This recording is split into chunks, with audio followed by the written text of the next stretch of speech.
కోల్కతాలోని నావల్ డాక్యార్డ్లో భారత నౌకాదళంలోకి 3 స్వదేశీ యుద్ధ నౌకలు అధికారికంగా కమిషన్ అయ్యాయి. వీటిలో ఐఎన్ఎస్ ఆగ్రై, ఐఎన్ఎస్ డూనాగిరి, ఐఎన్ఎస్ సంశోధక్ ఉన్నాయి. ఈ 3 నౌకలు పూర్తిగా దేశీయ సాంకేతికతతో నిర్మించబడడం విశేషం. భారత్ రక్షణ రంగంలో దిగుమతులపై ఆధారపడే దేశం నుంచి ప్రపంచానికి ఆయుధాలు ఎగుమతి చేసే శక్తిగా ఎదగబోతుందని ఈ కార్యక్రమం మరోసారి చాటి చెప్పింది. ప్రపంచ హైడ్రోగ్రఫీ దినోత్సవం సందర్భంగా అత్యాధునిక హైడ్రోగ్రఫీ సర్వే నౌక ఐఎన్ఎస్ సంశోధక్ నౌకాదళంలో చేరడం ప్రత్యేక ఆకర్షణగా నిలిచింది. సముద్రపు లోతులు, అడుగు భాగాల నిర్మాణం, నావిగేషన్ మార్గాలు, తీర ప్రాంతాల మ్యాపింగ్ వంటి కీలక పనులను ఈ నౌక నిర్వహిస్తుంది. భవిష్యత్ నౌకాదళ ఆపరేషన్లు, వాణిజ్య నౌకాయానం, విపత్తు నిర్వహణలో ఈ నౌక కీలక పాత్రను పోషించనుంది. ఇక ఐఎన్ఎస్ డూనాగిరి స్టెల్త్ టెక్నాలజీతో రూపొందించిన అత్యాధునిక ఫ్రిగేట్గా గుర్తింపు పొందింది.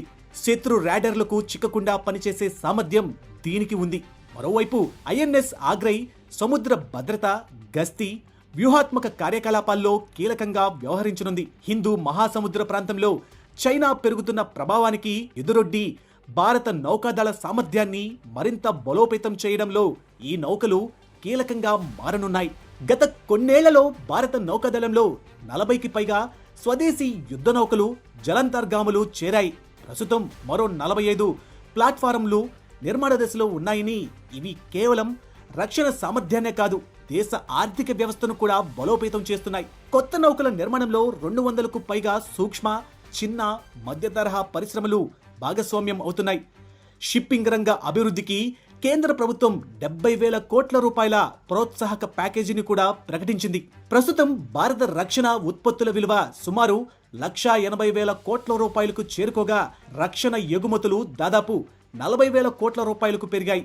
ప్రపంచంలోని 80కి పైగా దేశాలకు భారత్ రక్షణ సామాగ్రిని ఎగుమతి చేస్తుంది. పశ్చిమ బెంగాల్ను బ్లూ ఎకానమీ, సముద్ర తయారీ, తీర ప్రాంతాల అభివృద్ధికి కేంద్రంగా తీర్చిదిద్దే లక్ష్యంతో ప్రభుత్వం ముందుకు సాగుతుంది. స్వదేశీ సాంకేతికతతో నిర్మించిన 3 యుద్ధ నౌకల కమిషనింగ్తో భారత్ నౌకాదళ శక్తి మరింత పెరిగింది. మేక్ ఇన్ ఇండియా నుంచి మేడ్ ఫర్ ది వరల్డ్ దిశగా భారత్ వేగంగా అడుగులు వేస్తుందని ఈ పరిణామం స్పష్టం చేస్తుంది.